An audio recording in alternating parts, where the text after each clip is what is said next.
নমস্কার। আমাদের আজকে 12টার সময় আমাদের যে ক্যান্ডিডেটের লিস্ট বেরিয়েছে আমাদের আসামের বিধানসভা নির্বাচনের জন্য, ওটার জন্য সবাইকে আমরা অভিনন্দন জানাই যারা টিকিট পেয়েছেন।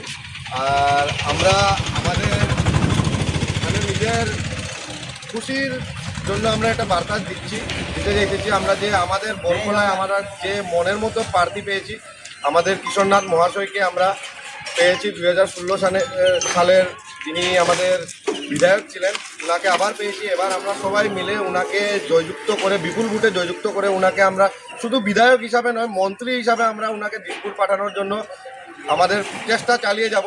এবং আমরা আশা করি যে উনি যা ভোট পেয়ে এবার জয়যুক্ত হবেন, মানুষ দেখে একটা বলবেন যে এইভাবে আশা করছিলাম না যে এই জিনিসটা হবে।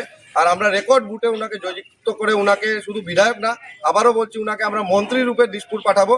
আর এই কারণে আমরা চেষ্টা চালিয়ে যাব যতদিন পর্যন্ত আমাদের ইলেকশন না হয়। আমরা রাত দিন এক করে ওনাকে জয়যুক্ত করার জন্য যা করতে হবে আমরা করে যাব। সবাই, শুধু আমরা বলে না, জিপির যে কোনো ভোটার, যে কোনো কর্তারা, মণ্ডলের সমষ্টির যতজন কার্যকর্তারা আছেন, সবাই নিজের জান প্রাণ লাগিয়ে ওনাকে আমরা জয়যুক্ত করে দিসপুর পাঠানোর জন্য চেষ্টা চালিয়ে যাব।